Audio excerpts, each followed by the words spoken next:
അതാണ് പ്രശ്നം.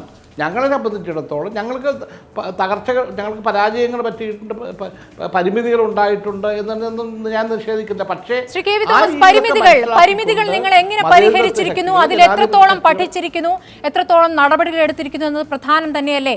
ഇത്ര കാലം ഭരിച്ചു, ഇനി അങ്ങോട്ട് BJP ഭരിച്ചോട്ടെ എന്ന തരത്തിൽ ഇരിക്കാനാണോ ഉദ്ദേശിക്കുന്നത്? കാരണം നിങ്ങൾ ഇപ്പോഴും നേതൃത്വത്തെ അങ്ങനെയല്ല ശ്രീ KV തോമസ്, ഇപ്പോഴും നേതൃത്വത്തെ ഹൈക്കമാൻഡെ വിമർശിക്കുന്നവർക്കെതിരെ തിരികെയാണ്. അത് ശരിയല്ല. 60 വർഷം ഭരിച്ചൊരു പാർട്ടിയാണ്. ഇപ്പോൾ 2.5 വർഷക്കാലം BJP അധികാരത്തിൽ കടന്നു വന്നിരിക്കുന്നു. ഞങ്ങൾ 60 വർഷക്കാലം പാലിച്ച ജനാധിപത്യവും മതേതരത്വവും ഒക്കെ 2.5 വർഷക്കാലം കൊണ്ട് പരിപൂർണമായി തകർത്ത് ഒരു ഹിറ്റ്ലർ ഭരണമായിട്ട് ഇന്ത്യ മാറി. ഇതാ മനസ്സിലാക്കാൻ കഴിയുന്നത്. ഇതിൽ കോൺഗ്രസ്സിന് എങ്ങനെ ജനാധിപത്യ വിശ്വാസികളെ സംരക്ഷിക്കാൻ കഴിയും, അവരെ യോജിപ്പിച്ച് നിർത്താൻ കഴിയും, അതിനുള്ള ഒരു മൂവ്മെൻറ്റാണ് കോൺഗ്രസ് നടത്തിക്കൊണ്ടിരിക്കുന്നത്. ഞങ്ങൾ SP-യുമായിട്ട് ധാരണയുണ്ടാക്കി, BSP-യുമായിട്ട് പല കാരണങ്ങളും ഉണ്ടാക്കാൻ കഴിഞ്ഞില്ല. പക്ഷേ ഇപ്പോൾ ഈ തിരഞ്ഞെടുപ്പ്, UP-യിലേക്ക് തിരഞ്ഞെടുപ്പ് കഴിഞ്ഞതിന് ശേഷം പാർലമെൻറ്റിനകത്തും പുറത്തും നടക്കുന്ന സജീവ ചർച്ച BJP-എതിരെ മതേതരത്വ രാഷ്ട്രീയ പാർട്ടികൾ എങ്ങനെ മുന്നോട്ട് പോകണം എന്നുള്ളതാണ്. അതിന് കോൺഗ്രസ് ചർച്ച തുടക്കം കൊടുത്തിട്ടുണ്ട്. പുറമേയുള്ള ചർച്ചയല്ല ശ്രീ KV തോമസ്. ഞാൻ ചോദിച്ചത് ഒരു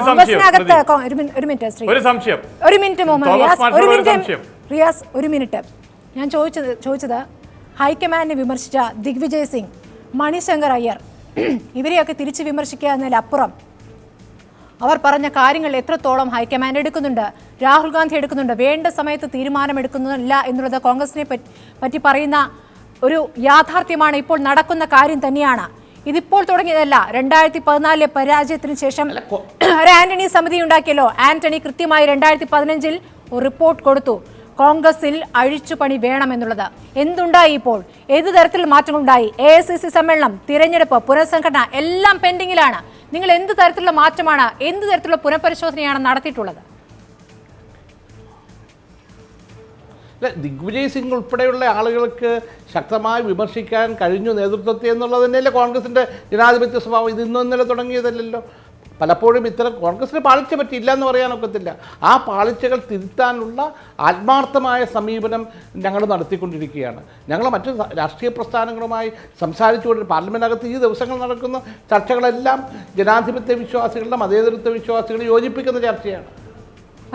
റിയാസിന് ചോദിക്കാനുള്ള ചോദ്യം KV തോമസിനോട്. അല്ല, തോമസ് മാഷോട് ഒറ്റ സംശയമുള്ളൂ. BJP-യിലേക്ക് പോകുന്നതിൽ നിന്നും ജനാധിപത്യ വിശ്വാസികളെ തടയാൻ എല്ലാവരെയും യോജിപ്പിക്കും. അതൊന്നും കോൺഗ്രസ് ചെയ്യണ്ട. കോൺഗ്രസിലെ നേതാക്കന്മാർ BJP-യിലേക്ക് പോകുന്നതൊന്നും തടയാൻ പറ്റുമോ? ഒറ്റ സംശയം. ഉത്തർപ്രദേശിൻ്റെ അവസാന മുഖ്യമന്ത്രി ജഗദാംബിക പാൽ, കോൺഗ്രസിൻ്റെ അവസാന മുഖ്യമന്ത്രി, ഇന്ന് BJP-യുടെ പാർലമെൻറ്റ് അംഗമാണ്. റീത്ത ബഹുഗുണ BJP-യാണ്. മണിപ്പൂരിലെ MMR BJP-യിലേക്ക് പോകുന്നു. എന്താ ഇതിൻ്റെ കാരണം? മാഷേ, നിങ്ങൾ രാഷ്ട്രീയവൽക്കരണമില്ല, നിങ്ങൾ തീവ്ര ഹിന്ദുത്വ നിലപാടിൻ്റെ അപകടം നിങ്ങൾക്കിടയിൽ പറയുന്നില്ല. അപ്പോൾ നിങ്ങളെ നേതാക്കന്മാർ തിങ്കളാഴ്ച കോൺഗ്രസ് ആവുന്നവർ ചൊവ്വാഴ്ച BJP-യിലേക്ക് പോകുന്നു. ഒന്ന് തടയുക ആദ്യം. അതാണ് ഒരു അഭ്യർത്ഥന. അങ്ങനെയല്ല, പ്രായോഗികമായി കൃത്യമായ സമയത്ത് ഇടപെടാൻ നിങ്ങൾക്ക് സാധിക്കുന്നില്ല. കാര്യങ്ങൾ നിങ്ങൾ അറിയുന്നില്ല. കോൺഗ്രസിന് പുറത്ത് എല്ലാവർക്കും അറിയാം, കോൺഗ്രസിന് വലിയ പടുകുഴിയിലേക്കാണ് കോൺഗ്രസ് പോകുന്നത്. പക്ഷേ കോൺഗ്രസ് പാർട്ടിക്ക് അത് മനസ്സിലാകുന്നില്ല എന്നുള്ളതാണ്. ഈ തെരഞ്ഞെടുപ്പ് ഫലം വരുന്ന സമയത്തിൽ ഉത്തരാഖണ്ഡും UP-യും BJP-ക്ക്, മണിപ്പൂരും ഗോവയും പഞ്ചാബും കോൺഗ്രസിന് എന്ന നിലയ്ക്കായിരുന്നു. അവസാനം പഞ്ചാബ് മാത്രമായി ഒതുങ്ങി. 4-1 എന്ന നിലയ്ക്കാക്കിയതിന്റെ ഉത്തരവാദിത്തം ആർക്കാണ് ശ്രീ KV തോമസ്? മണിപ്പൂരിലും ഗോവയിലും ഗവർണർ വിളിക്കട്ടെ എന്ന് കാത്തുനിന്ന നേതൃത്വത്തിനല്ലേ അതിന്റെ ഉത്തരവാദിത്തം? ആ കാഴ്ചപ്പാട് തന്നെ ശരിയല്ലല്ലോ. ഉത്തർപ്രദേശിലും ഉത്തരാഖണ്ഡിലും എത്രയോ ദിവസമെടുത്തു BJP-ക്ക് അവരുടെ നേതൃത്വം കണ്ടെത്താൻ. ഞങ്ങളെ സംബന്ധിച്ചിടത്തോളം ഞങ്ങൾക്ക് ആലോചിക്കേണ്ടിയിരുന്നു. പക്ഷെ ഞങ്ങൾ ഈ ഗോവയിലും മണിപ്പൂരുമൊക്കെ ആലോചിക്കുന്നതിന് മണിക്കൂർ പോലും തരാതെ നിമിഷങ്ങൾ കൊണ്ട്, അർദ്ധരാത്രി കൊണ്ട് അധികാരം പിടിച്ചെടുക്കുന്നവരെ നാം കണ്ടത്. ഇതിനേക്കാൾ ജനാധിപത്യ വിരുദ്ധമായ നീട്ടം നമുക്കിവിടെ ഗവൺമെൻറ്റിൻ്റെ എല്ലാ ശക്തിയും ഉപയോഗിച്ച്, ഗവർണർമാരെ ഉപയോഗിച്ചുകൊണ്ട് നടത്തിയ നീക്കങ്ങളാണ് ഗോവയിലും മണിപ്പൂരും നടത്തിയത്. അതിനെയല്ലേ നമ്മൾ വിമർശിക്കേണ്ടത്? അതാണ് ഇപ്പോൾ പാർലമെൻറ്റിനകത്ത് ഞങ്ങൾ വിമർശിച്ചുകൊണ്ടിരിക്കുന്നതും.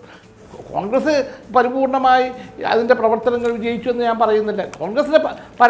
കോൺഗ്രസിന് ചില പ്രശ്നങ്ങളുണ്ടായിട്ടുണ്ട്, ചില പരാതികളുണ്ടായിട്ടുണ്ട് കോൺഗ്രസിനെ കുറിച്ച്. ഇതൊക്കെ പരിഹരിക്കപ്പെടും. കോൺഗ്രസ് ജനാധിപത്യ പാർട്ടിയാണ്. ഇതിനേക്കാൾ മോശമായ കാലഘട്ടം കോൺഗ്രസ് നേരിട്ടുണ്ട്. 2004 സോണിയാഗാന്ധി കടന്നു വരുമ്പോൾ അന്ന് കോൺഗ്രസിൻ്റെ സ്ഥിതി മോശമല്ലേ? കോൺഗ്രസ് തിരിച്ചു വരും, എന്താ സംശയം? ആരുടെ നേതൃത്വത്തിൽ തിരിച്ചു വരും ശ്രീ KV തോമസ്? രാഹുൽ ഗാന്ധിയുടെ അല്ലെങ്കിൽ പ്രിയങ്കയുടെ? അല്ല, കോൺഗ്രസ് എന്ന് ഒരു വ്യക്തിയുടെ അല്ലല്ലോ. കോൺഗ്രസ് ഒരു ജനമുന്നേറ്റമാണ്. കോൺഗ്രസിൻ്റെ നേതൃത്വം മൊത്തമായിരുന്ന അതേസമയത്ത് എക്കാലത്തും കോൺഗ്രസ്സിന് ഈ നെഹ്റു ഫാമിലിയോടൊരു ബന്ധമുണ്ട്, സംശയമില്ലാത്ത കാര്യമാണ്. അവരാണ് കോൺഗ്രസിനെ യുണൈറ്റ് ചെയ്യുന്നത്. പക്ഷെ അതിൻ്റെ അർത്ഥം ഈ ഫാമിലിയിലെ അംഗങ്ങൾ മാത്രമല്ല, കോൺഗ്രസ് ഒരു ജനാധിപത്യ പാർട്ടി എന്ന നിലയിൽ എല്ലാവരും കൂടി ആലോചിച്ച് തീരുമാനമെടുക്കും. ഒരു സംശയം 2014 ആന്റണി സമിതിയുടെ റിപ്പോർട്ടിൽ എന്തായി കാര്യങ്ങൾ? അല്ല, അത്തരം കുറേ പ്രശ്നങ്ങൾ ഉണ്ടായിട്ട് പലതും ചർച്ച ചെയ്തിട്ടുണ്ട്, പലതും നടപ്പിലാക്കാൻ ശ്രമിച്ചിട്ടുണ്ട്. അത് ഇനിയും ഞങ്ങൾ ഈ 2.5 വർഷമല്ലേ ഗവൺമെൻറ് വന്നത്. ആ 2.5 വർഷം കാലം കൊണ്ട് ഒരു ഗവൺമെൻറ് ജനാധിപത്യ മൂല്യങ്ങളെ മുഴുവൻ തകർക്കുന്നു. മാധ്യമങ്ങൾക്ക് സ്വാതന്ത്ര്യം കൊടുത്തിട്ടുണ്ട്. അതാരും ഡോക്ടർ ഫസൽ ഗഫൂർ, കോൺഗ്രസിന് ഇനിയും ഒരുപാട് സമയമുണ്ട് കാര്യങ്ങൾ പഠിക്കാനും ഇരുന്ന് ആലോചിക്കാനും ഒരുപാട് സമയമുണ്ട്. ഒട്ടും സമയമില്ല. എന്താ കാരണം എന്നാണ് പറഞ്ഞില്ല.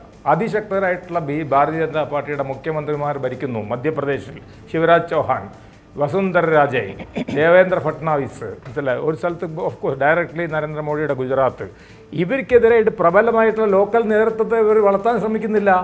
ഇപ്പോൾ സിദ്ധരാമയ്യയുടെ മാതിരിയോ അല്ല അമരേന്ദ്ര സിംഗിൻ്റെ മാതിരിയുള്ള നേതൃത്വം ഇവർ വളർത്തണം. അവിടെ നേതാക്കന്മാരില്ലാതെയല്ല, അവിടെ നേതാക്കന്മാരുണ്ട്, മനസ്സിലല്ലേ. പക്ഷേ അതേ ഉദാഹരണം ജ്യോതിരാജ സിന്ധ്യ, സച്ചിൻ പൈലറ്റ്, ഭരത് സോലങ്കി മുൻ തലമുറയിൽപ്പെട്ടവരെ കുട്ടികൾ തന്നെയാണ്, അതിശക്തരാണ്. പക്ഷേ ഇവരുടെ ഒരു കേന്ദ്ര നേതൃത്വമുണ്ട്, ഒന്നും ചെയ്യാതിരിക്കുന്ന ഒരു നോൺ വെക്കേഷൻ നേതൃത്വം.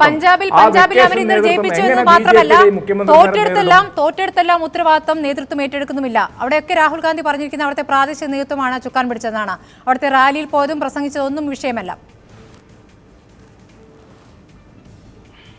അല്ല, ഇവിടുത്തെ പ്രശ്നം എന്താണ് കോൺഗ്രസ് എന്ന് വെച്ചാൽ, കോൺഗ്രസിനൊരു ഒരു അറ്റ്ലീസ്റ്റ് CPM ഒരു പോളിറ്റ് ബ്യൂറോ എങ്കിലും ഉണ്ടാവണ്ടേ, ഒരു നേതൃത്വം നിര എന്ന് പറയുന്ന ഒരു ഭരണ നേതൃത്വം ഉണ്ടാവണ്ടേ. അവർ മനസ്സിലാക്കേണ്ട, ഞാൻ നേരത്തെ പറഞ്ഞ മാതിരി ഞാൻ BJP ശക്തമായിട്ട് വിമർശിക്കുന്ന ആളാണ്. പക്ഷേ മുഖ്യമന്ത്രിമാരുടെ കാര്യത്തിൽ അല്ലേ, ഇപ്പോൾ രാമൻ സിംഗ് ഛത്തീസ്ഗഡിൽ, അതുകൊണ്ടാണ് ഇവർ 2-3 ടേമൊക്കെ ഇപ്പോൾ ഇപ്പോൾ ഗുജറാത്തിൽ 4ാമത്തെ ടേമിലോട്ട് പോവുക.